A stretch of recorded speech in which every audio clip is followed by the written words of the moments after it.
Hello my friends and welcome back. Thank you very much for being with me again today.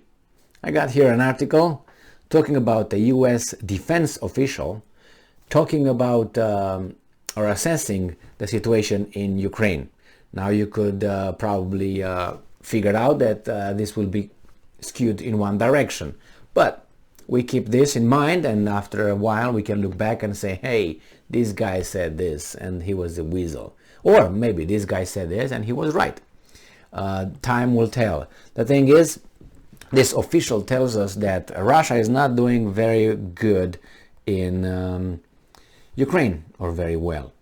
This article comes from Ukrinform from 20th of August 2022. This is the title.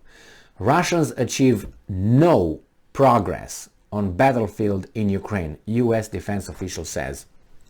So you guys, when you get your information from other sources and you find out that Russians are advancing there, what are you gonna do? After all, this is a US defense official, right? All right, I'm just kidding. So Russian military positions in Ukraine have weakened as the invasion forces are seeing no progress on the battlefield. That's according to a senior defense official who spoke with the press on Friday. And I'm quoting, "You are seeing a complete and total lack."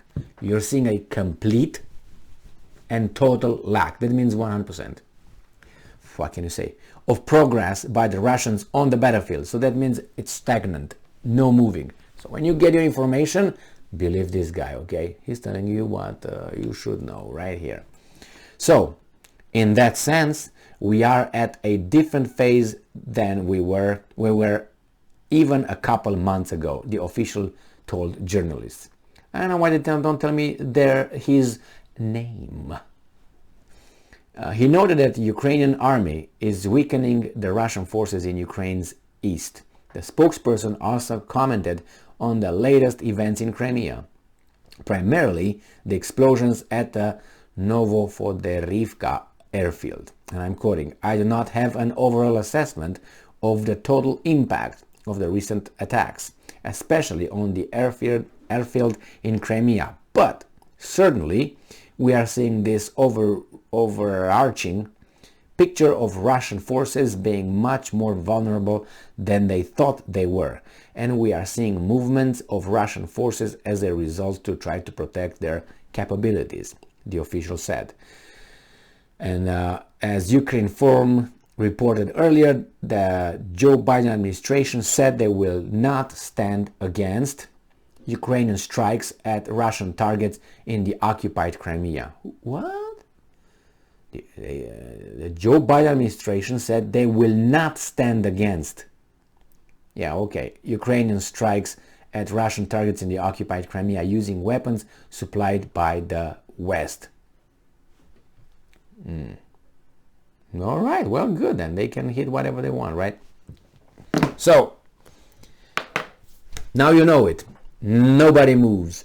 The front is static, one position, and Ukrainians are destroying the Russians at, I don't want to say at will, but they had some success in Crimea, that's for sure.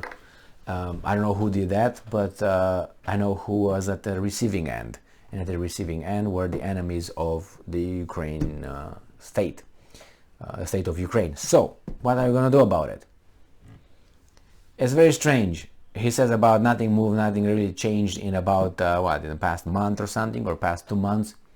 Even if we put it in the past month, then should we discard all the reports within the past month saying the Russians advanced in Bakhmut or Kherson or wherever? Are those lies? According to these guys, yes, they are. So you should believe this guy, the U.S. defense official, because, well, I mean, he's got so many good strikes that, you know, I'm sorry, oh, yes, official. I thought I said spokesperson. No, official.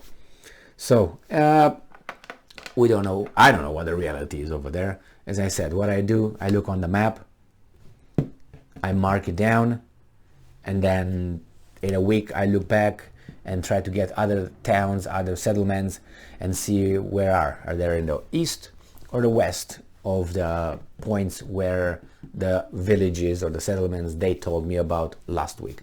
And therefore I know which way the front is going, if it's going anywhere. And it seems like the whole thing is going just slowly and stagnant in many locations, because you don't have reports. You have general reports in certain areas. You don't know exactly what happens over there. But the Russians are indeed not doing major advances. That's for sure. I mean, I don't know who could say that.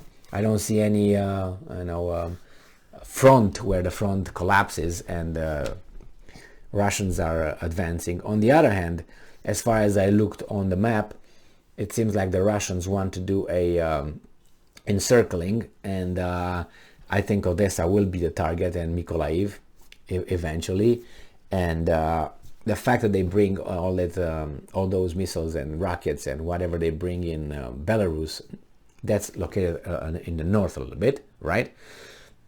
Then you have they bringing a lot of stuff in the east, southeast, which is straight to Odessa. I don't know. You can bring whatever you want if you're incapable of breaking the front and head towards wherever you want to head to.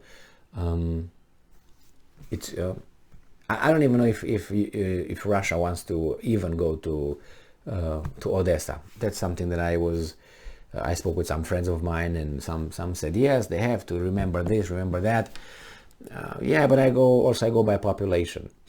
I mean, I don't want to say it's moral, but I go and conquer some land where you have people who hate you and they're majority. What's the purpose? What are you going to do with those people? Get rid of them, send them across the border, create their such an environment that they will live by themselves, force them to leave.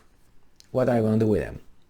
And I think Odessa is not by all means majority or has a majority of Russians living over there. So and not only Odessa, but a whole area over there. You have a lot of many nationalities. So what are you going to do with those? Some of them will probably like you, some of them will definitely hate you. You get them in your country, then you expect certain things to work against your reconstruction or whatever. They will not integrate. They will just create their own aside from the fact that there will be a lot of weapons, lots of weapons in whatever they occupied. Whatever they occupy, there will be weapons. And then you're going to have this and that and this and that. But that's why I don't know about Odessa and all that. They need a buffer zone, for their own Lugansk, Donetsk, and so on, Crimea, so they can't be reached with certain weapons, which the Ukrainians will get the weapons. But if the Russians have to really destroy everything over there, and not destroy like flatten out, but they have to deplete the Ukrainian military or make them not fight anymore. Have a different government in Ukraine that will not want to attack you every Saturday morning. So how are you going to do that? And you have a few sponsors in the West who will push for, you're not going to stop. How will you solve this? I have only one solution, but nevertheless, we'll find out. Thank you very much for being with me again today. Stay strong, stay smart, look for the truth, and be just.